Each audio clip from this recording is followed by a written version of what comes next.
Hello ជំរាបសួរបាទថ្ងៃនេះខ្ញុំមកបង្ហាញពីរបៀបលុប share ម្ដងទាំងអស់តែបើយើងចង់លុបតែម្ដងមួយក៏បានតែចិត្តយើងឥឡូវខ្ញុំចង់លុបម្ដងបានច្រើនកុំភ្លេចតាមដានវីដេអូនេះបើចង់ចេះពីរបៀបលុប share ម្ដងបានច្រើនជាដំបូងយើងចូលមកក្នុង Facebook សិនមកដើម្បីធ្វើបន្ទាប់ពីយើងចូលមកដល់ក្នុង Facebook អញ្ចឹងហើយយើងក៏លើកមើលកន្លែង profile យើងនឹងមកដើម្បី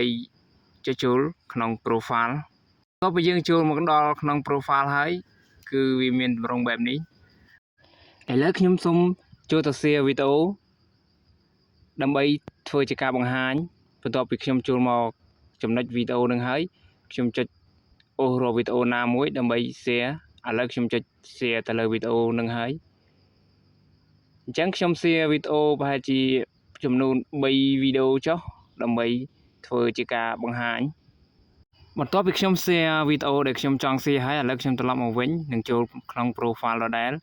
ឥឡូវយើងពិនិត្យមើលនេះជាវីដេអូដែលខ្ញុំបាន share មិញបន្ទាប់ពីយើងពិនិត្យមើលថាយើងបាន share ចូលមកហើយឥឡូវយើងមើលកន្លែងចុច3ខាងលើចុចកន្លែងចុច3ខាងលើនឹងមកដើម្បីចូលបន្ទាប់មកទៀតយើងមើលពាក្យមួយគេដាក់ថា activity log ចុចលើពាក្យ activity log នឹងមកដល់ត្រង់ចំណុចនេះគឺយើងឃើញពាក្យមួយគេដាក់ថា your Facebook activity ចុចកន្លែងសញ្ញាព្រុញនឹងដើម្បីចូលបន្ទាប់មកយើងអូសឡើងទៅលើហើយយើងនឹងឃើញពាក្យមួយគេដាក់ថា post បន្ទាប់មកចុចកន្លែងសញ្ញាព្រុញនឹងទៀតដើម្បីចូលបន្ទាប់មកយើងមើលពាក្យមួយគេដាក់ថា your post photos and video ចុចលើវាចូលមកដល់ត្រង់ចំណុចនេះយើងនឹងឃើញព័ត៌មានពីការ post និង share គឺវានៅជាមួយគ្នាតែម្ដងបើសិនជាយើង select all គឺមានន័យថាយើងលុបទាំង post ទាំង share តែម្ដងឥឡូវខ្ញុំចង់លុបតែ share តែប៉ុណ្ណោះខ្ញុំ select តែ share ប៉ុណ្ណោះឥឡូវខ្ញុំសាក select all ទាំងអស់សាកមើលនៅពេលដែលយើង select all ទាំងអស់អញ្ចឹងមានន័យថាយើងសម្រេចចិត្តថាលុបទាំងអស់ព័ត៌មានដែលយើងផុសពីមុនមកវីដេអូនិងរូបភាពដែលយើងផុសអីក៏វាលុបទៅតាមនឹងដែរបើសិនជាយើងចង់លុបតែ share ទេគឺយើង select យកតែ share បានហើយដើម្បីលុបដោយសារតែខ្ញុំចង់លុបតែ share ទេអញ្ចឹងខ្ញុំ select យកតែ share ដែលខ្ញុំបាន share បានហើយបន្ទាប់ពីគ្រីសហើយយើងចុចកន្លែងត្រាស់ខាងក្រោមហ្នឹងដើម្បីចុចលុបបន្ទាប់មកចុច move to trash ដើម្បីលុបបន្ទាប់មកយើងមើលពាក្យ trash ខាងលើទៀតនិមិត្តសញ្ញាធុងសម្រាមហ្នឹងចុចលើវាបន្តទៀតដើម្បីចូលកន្លែងនេះគឺយើងអាច restore វាមកវិញបានឬក៏យើងសម្រាប់ចិត្តលុបវាក៏បានកន្លែងហ្នឹងគឺវាផ្ដល់ជម្រើសឲ្យយើងពីរ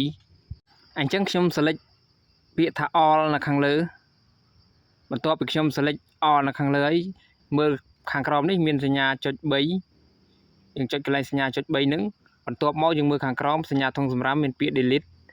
ដល់ចំណុចនេះយើងចុចពាក្យថា delete ទៀតបន្ទាប់មកកន្លែងនេះគេឲ្យយើងដាក់ password ដែលយើងប្រើបច្ចុប្បន្នហ្នឹងយើងដាក់វាទៅបន្ទាប់ពីខ្ញុំ